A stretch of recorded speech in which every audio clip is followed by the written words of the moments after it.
Your colleagues speak so passionately about how much of a disappointment this constitution is. How do you feel when you're watching them pour out their heart, knowing that nothing has been done so far? Good evening to our viewers from far and near. Let me say that I'm sure you are very much disappointed, just as I am and every youth in this country. We've built a country where the youth of today do not know what the future holds for them. Very hopeless society. The very youth that is here and is termed as a lazy person, when he travels to the UK, US, they find about 1, 2, 3 jobs to do. So it is very heartbreaking. But what I want to say is that whatever we are doing today is not something new. Right down from 1897, this is something that the Ghanaian people have stood up for. In 1987, when the Queen of England came up with a Crown Lands Bill to seize the land that belongs to us, our forebearers rose up the Mensah service and they said that they were not going to allow the Queen to take our lands because the future generation needs to benefit from it, forming the Aborigines Right Protection Society. 124 years down the lane, we are also doing the very same thing. And you see, at that time when they were fighting for the freedom of the next generation, it was a social class that was so alien to the plight of the people.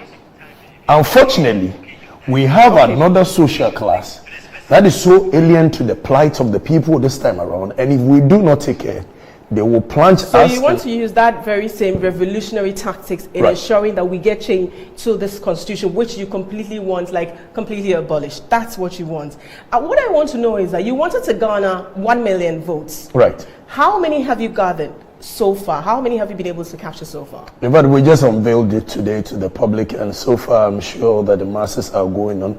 The process is so robust that nobody can actually enter there and vote about 1 million times, where they will say that the Fix the Country conveners, we actually went and put a lot of votes in. So we just unveiled it. I haven't actually checked the portal, but I'm sure by the time we are done, I will cross-check and give you the facts. Okay, but to say you want, you brought the Constitution Review report.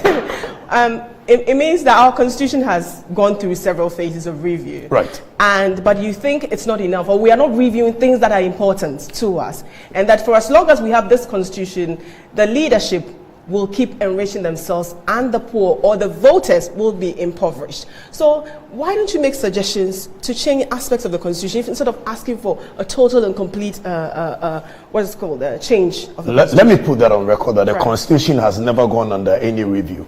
What I have in my hands here is a Constitutional Review Commission report, which Professor J.E. Mills on the 11th of January 2010 actually constituted a commission headed by Professor Emeritus Albert Kojo-Fiajo, which had prominent people like Apia Menka, the current EC boss, A.J. Mensah, the Omanhene of Ogwa traditional area.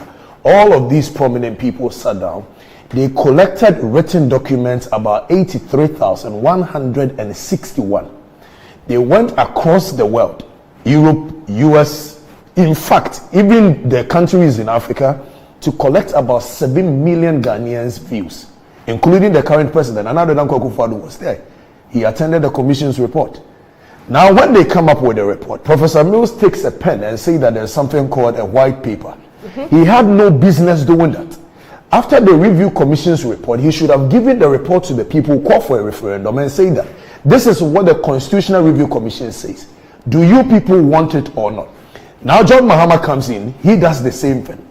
In 2008, at the IEA debate, President Nana Addo Dankwa-Akufo-Addo, the then candidate of the New Patriotic Party, promised us that when he wins the election, he was going to set up a Constitutional Review Commission report to investigate the things that the Ghanaian people are saying. Should we appoint our ministers from parliament? These are the things that the president said. So we are saying, Mr. President, you said it. You should be a man of your words. Then you go back and pick this document, not in bits and pieces. Give the document to the people. Call for a referendum. Let the people decide whether they want it reviewed or not. Because what we have now is not a constitution. In fact, in 2008, once again, Nana Addo Dankwa-Akufo-Addo, after losing his election, said that NDC is a walking illegality, where he says somebody sees the sovereignty of the people by the barrel of the gun. Well, we call for democracy. Okay, now you're so if NDC is that a was walking, scary. That was a scary impersonation. if NDC is a walking illegality to Nanado, then one would have assumed that any document that was propounded by the PNDC government is a walking illegality. Okay, quick one. What modus operandi are you going to use to mount pressure to ensure that you get this? As you can see, we've started. We're not going to put our plans out there, but obviously they are going to feel the heat.